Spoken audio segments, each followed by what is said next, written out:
Hello, I'm Lindsay Alson-Jones and I'm going to discuss why we should study Roman small finds. Archaeology is the study of the people of the past. If we only use the evidence of the buildings archaeologists excavate, we can get a one-dimensional view of people's lives. By looking at the artefacts from the site and arranging them by themes such as domestic, personal, religious, military or work, it is possible to identify how a site was used and develop a more rounded picture of those who lived there. To a specialist, even the most mundane objects can reveal much about a site. Most excavations produce large numbers of iron nails, such as this one from the fortress at Inch Tuthul.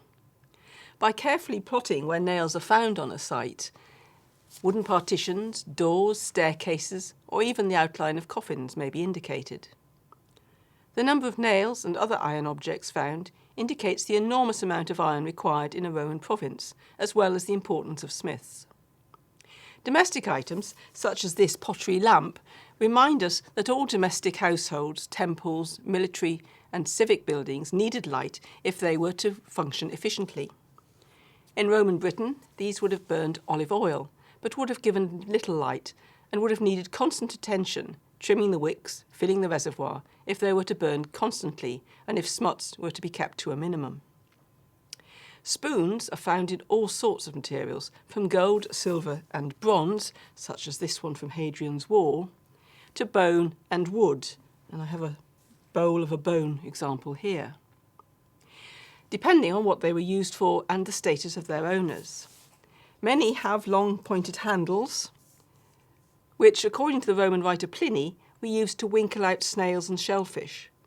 Pliny also recorded the superstition of piercing the shells of snails or eggs when you'd eaten them to ensure spirits didn't take up residence, a fascinating example of how the most basic artefact can have layers of meaning and significance over and above their principal use. Personal objects, such as this enamelled copper alloy brooch from Hadrian's Wall, link us to individuals from the past. Brooches can suggest the ethnic origins of the wearers, their tastes, their level of disposable income, and the fashions of the time, as well as the technologies and decorative techniques available to the brooch makers. Three basic types of brooches can be found on Roman sites in Britain: the bow brooch, the plate brooch, which we've just seen, and the penannular brooch. The humped bow of bow brooches indicates that they were used to secure fabric, either to keep tunics in position or to hold cloaks. Plate brooches can't hold as much material. These may have been purely decorative or worn as badges. Because fashions changed over the 400 years the Romans were in Britain and different garments required different fastenings, some brooches can be dated.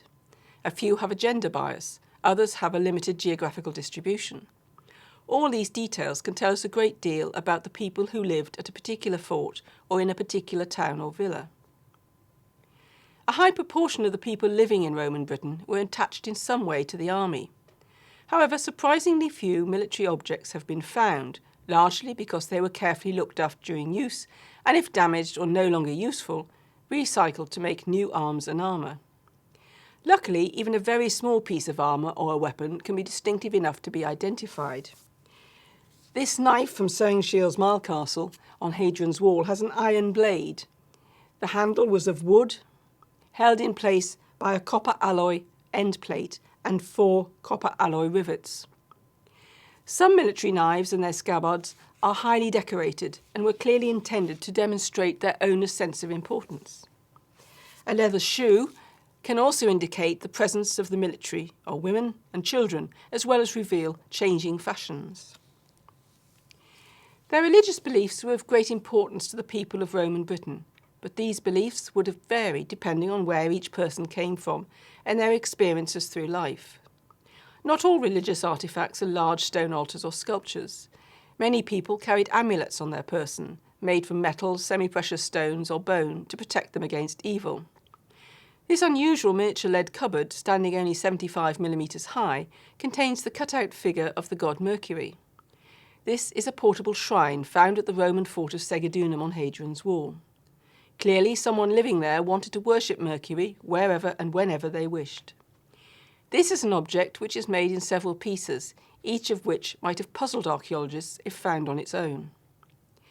Identifying artefacts can often be like a jigsaw, needing imagination to work out what is missing as well as what has survived. Dating what is found can be difficult. If an object is particularly valuable or attractive, it may have been handed down through the generations. Coins found in a sealed context can provide tight dating evidence.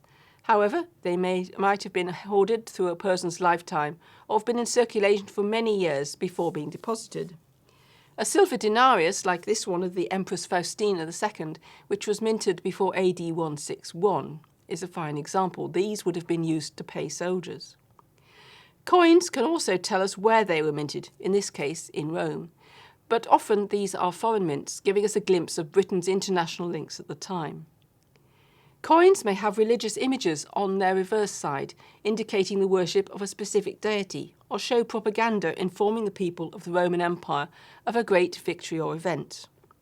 The coins of empresses, such as Faustina II, would also have kept provincials up to date with the latest hairstyles and can help modern archaeologists date sculpture.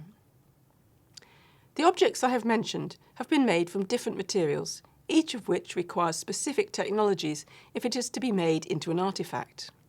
This may be as basic as having a multi-purpose iron knife or an understanding of how to transform a lump of metal mined from the ground into a copper alloy brooch or an iron nail.